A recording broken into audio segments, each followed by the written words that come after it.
Hello everybody. Don't Starve Together is a game largely about teamwork and cooperation. But what would happen if you took that to the absolute logical extreme? What if everything was an exercise in cooperation? Then you'd have the Shared Stats mod. This mod makes it so every person in the server shares all of their stats together. Their health, hunger, and sanity. If your friend takes damage, then you take the exact same amount. If you starve, then you all starve together. So what better way to show off how amazing and talented at Don't Starve Together Kesia and I are by challenging ourselves to clear the Ancient Guardian before winter, while sharing all of our stats, and whilst both of us are playing as Wes. You know, the weakest character in the game. You have meat in your inventory. You got meat in your inventory. Why is this crawling horror still big mad at me? For reals. Oh no. This is a bit scary, isn't it? What? Oh my god! I just got chained by a bunch of tentacles then. Yeah, this is gonna go just fine, I think. Our masochistic challenge to rush the ruins started on day 1. We had a soft time limit for this challenge, but it wasn't one that needed us to worry about too much. So whilst we scampered around getting the early game materials, let me tell you more about what we're dealing with here. Since this is my first time playing as Wes both on this channel and overall, let's go over his kit. He has the lowest total stats in the entire game with a solid 75 spread across the board. He also takes longer to chop trees and mine boulders. He also only does 75% damage when compared to other characters. He's more likely to get struck by lightning, attacked by enemies. He also, of course, cannot talk, so any indications for things such as bosses or hand waves can be hard to pick up on. Oh, how about some good things about him? He can craft balloons that, pop to deal tiny amounts of damage. But he can also make a balloon hat that doesn't really do much. And a vest that saves him from drowning. But the best thing about his kit is the speedy balloon. This is a nearly free early game walking cane, increasing your speed for a tiny amount when held. This is seriously the only notable thing about his entire character. And we're playing as 2 of them, with our stats being shared. Keep in mind, our stats don't combine into anything, we just have between us 75 HP, 75 hunger, and 75 sanity. A brisk breeze can kill both of us at the same time if we're not careful. With a misfortunate character like that, surely the world would be treating us a little bit better. Well, we got twiggy trees instead of saplings. So to gather sticks in the early game, we need to chop down these twiggy trees. As a character who chops trees slower, oh boy, this is going to be a long one, isn't it? The early game wasn't anything out of the ordinary besides all of that, except the whole linking stats part. One thing I've failed to mention up until now is that despite only one of us needing to eat to satiate the other, our hunger drain is actually doubled thanks to this mod too. So it's not like our food situation will be any better. If anything, thanks to Wes's tiny stomach, we need to be on top of our hunger way more than ever. So that's why, as I was walking around grabbing grass and twigs, I made sure to grab any food I could find as well, and Kesia did the exact same. Some good fortune, however, is that the mosaic biome was right next to spawn, letting us get an early supply of rocks and gold right from the get-go. Considering this challenge is time limited, this is a fantastic find, letting me set up a fire pit and science machine right at the florid postern, and right by the sinkhole I opened up earlier. Fantastic. Took my first hit of damage too thanks to that from the basilisks, which by extension so did Kesia.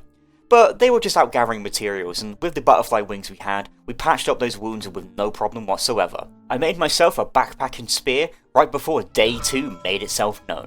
I would have made a shovel, but with twigs being in tree form, that was a bit of a slow burn.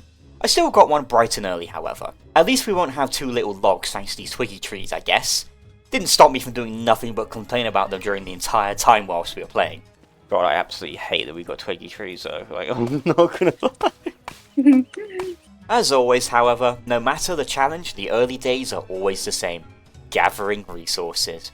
Extra this time around, since with the time-limited one-shot world that we have, we won't have any need to set up farms or invest in the long term, so gathering all we can now would save us time later on. To help with that, I made Wes's speedy balloon. Like I mentioned earlier, consider this a walking cane for the slight cost of -5 sanity from our combined heads. Nowhere near as reliable and expires super quickly compared to a walking cane, but it's the best we're getting since this world ain't ever seeing winter. The third day broke with me local to our mosaic biome gathering more and more resources. Specifically this time around to get an alchemy engine. Don't get too comfortable with this base location, everything is temporary. Our ideal quote-unquote base location would be one close to a cave entrance that is also itself close to the muddy biome leading us to the ruins. We don't rush ruins like ever, so please bear with us. Despite that, I make another speedy balloon and get exploring, finding myself a pig village. Now I'm normally one to keep these villages standing, but I don't care about this world, so with valiant glee, I smashed up each and every single one of those houses like the big bad wolf, getting me a buttload of pigskin, boards, and cut stone. The most important of those resources are the pigskins, which will let us make football helmets and handbats. The other materials will come in handy too, don't you worry. Just like these living logs I chopped on this totally normal tree, I'm sure I'll remember these for important crafts later on. On day 4 I find myself in the caves near our portal, just to get some light bulbs, but to also test if the shared stats mod works across shards. And it didn't. So as to not invalidate the challenge, I hopped back topside, making a new rule that we both have to explore the caves together, as to not make the linking stats null and void. I did score me some light bulbs for lanterns though, before I enforced that rule. So when I went topside, I made Kesia and myself lanterns. I also made football helmets with the abundant pigskin I found too. Speaking of Kesia, here she is. If you're wondering where she's been all this time, just exploring the world and keeping safe. Honestly, the early game with this link mod doesn't feel too rough. Feels practically the same as a regular Wes playthrough, minus the, double hunger drain. It's when we start exploring the caves and ruins where things get a wee bit more dicey. Combat is terrifying with this mod enabled. With some gears that Kesia found on her adventures, I pre-crafted an icebox for our next base location, before we both hopped into the caves together to try and find that elusive mud biome. To cover more ground, we split up, making sure to be extra careful not to take any unnecessary damage. I thought I found a mud biome right away, but alas, it led to nothing but a rocky biome with some rock lobsters. These guys might be useful, helping us fight things we don't want to risk ourselves over, so why don't we grab one? What's the worst that could happen? But as I trekked through the rocky fields populated by sleepy rock lobsters, I found the mud biome I was looking for. For those who ain't in the know, this biome is key when it comes to locating the ruins, as it always precedes it. And since our goal in this video is to find and kill the ancient guardian in the heart of the ruins itself, finding this early on is absolutely perfect. Here's a new trick that might boost Wes up a tier. If you release a speedy balloon whilst it's still got a hole in it, it'll float upwards into the sky, and reveal its location on the map to everyone in the server. With this, I was able to reveal the location of the mud biome to Kesia, as well as accidentally draining her sanity thanks to the cost of the balloon. But I did dig up some green caps to quickly fix that for both of us. Now as you can see, we're massively unprepared to actually go into the ruins right away, so I travelled to a nearby green mush tree biome to dig up some super useful sanity restoring green caps. But more importantly, I came here to look for a cave exit. My goal was to find a cave exit close to the ruins, so we can set up a little outpost topside, like this cave exit right here. Sure, it's a little bit further away than the entrance we came in on, but who cares? We both hop up the stairs and end up in a weird rocky biome with a little green area next to it. Not a place I'd ever want to live in a regular playthrough, but beggars can't be choosers, it'll do. I set up another fire pit and alchemy engine thanks to all those pig houses I smashed up, as well as that fridge I pre-crafted. All the while, Kesia went to hunt a koalaphant for some fresh meat. So, if we're going to want to take out the ancient guardian, we're going to need a few things. Armour and weapons, which we can easily resolve with football helmets and handbats. Food, which we can scrap together with carrots, berries, whatever we find in the ruins and caves. Sanity restoring food, which won't be a big deal since green caps were everywhere down there, and honestly we are so good at the game we can afford to kill a single terror beast to cure both of our insanity. And last but not least, healing. This is the more annoying one to resolve, since healing salves and poultices are out of the question due to how annoying they are to craft. And so are potatoes and tomatoes, since we don't have enough time to faff about and grow them, leaving us with only one more option. Butter muffins. A simple dish made out of butterfly wings and veggies that can restore 20 HP. Not the best, but very easy to get in high quantities, especially early on. So whilst Kesia was out hunting, that was my quest. To kill any and all butterflies I see, as well as get the crockpots ready to actually bake the muffins. With how long they take to cook, a couple of crockpots will come in handy for sure. And even though this is a challenge in a temporary world, I still take the time to pitchfork out this rinky-dink little camp of ours. I think I might actually have a problem. Day 7. Now that all the scouting has been taken care of for the most part, it was time we do nothing but prepare for our first incursion into the ruins. Ideally it would take only one mission, but depending on how rough things go down there, it's best to hope for the best and plan for the worst. Now butterflies spawn on a timer, so sitting around flowers all day won't be the most productive use of my time, so I made sure to gather all the materials we'll need in a worst case scenario. Grass, twigs, and butterflies whenever they appear. As I was doing all that, Kesia finally arrived back home from their hunting trip. Yeah, they were gone that entire time hunting a koala. Life is tough as a Wesmain. But it's going to be super useful for us, since with all that meat we can make ham bats, which are a super powerful, super durable weapon that is perfect for taking on the ruins and the nasty boss found within. For now though, more crockpots. We have so many butterfly wings already, our bottleneck in making butter muffins are the crockpots themselves. Soon it'll be the filler we'll need, but let's cross that bridge when we come to it. In a pinch, we can always just bring plain butterfly wings down with us, since they'll heal around 8 HP on their own to both of us. Might have to end up doing that sooner than we'd hope, since the twigs that we're using as filler are kinda running out. Nothing good old resourcing can solve though. Ignore my health slowly trickling down during this, Kesia was gathering cactus from a nearby desert. We both arrived back home as night hits us, insane and attacked by hounds. We made sure to very carefully take care of those dogs and nightmares, on the account of, you know, the video's main gimmick. But despite Wes's weak arms, we still took the dogs out no problemo. As for our sanity, all those green caps saved our bacon like always. When day 8 blessed us, I saw a fortuitous rabbit. These are rare rabbits that will let you trade with the benevolent Rabbit King whenever you catch them. Lucky, nice, okay. You have meat on your inventory. You have meat in your inventory. I'm sorry. Oh my god. It's okay. Uh-oh.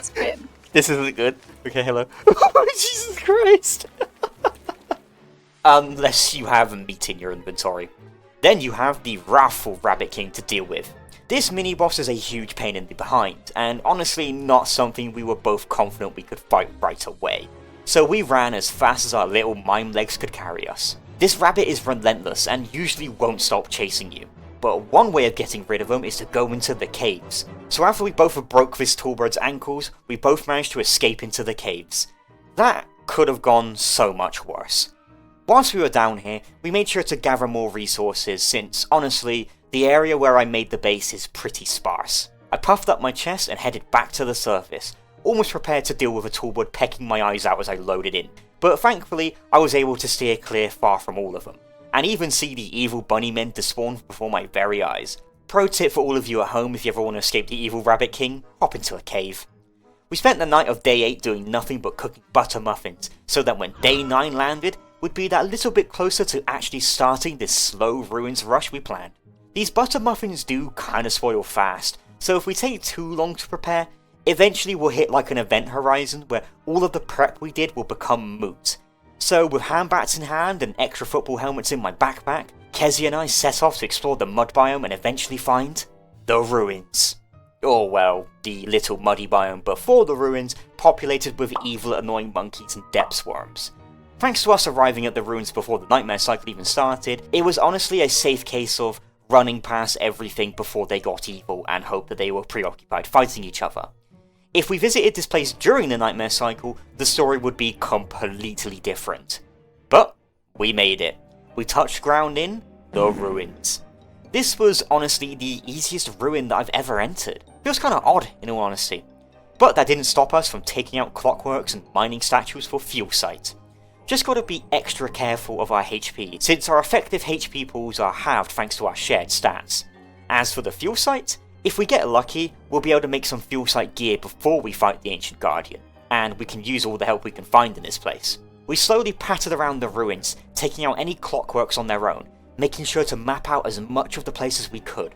Our goals were to find an ancient pseudoscience station, some fuel site, and of course, the labyrinth biome that housed the Ancient Guardian. Sadly for us though, this easy part of the ruins we found was a complete dead end.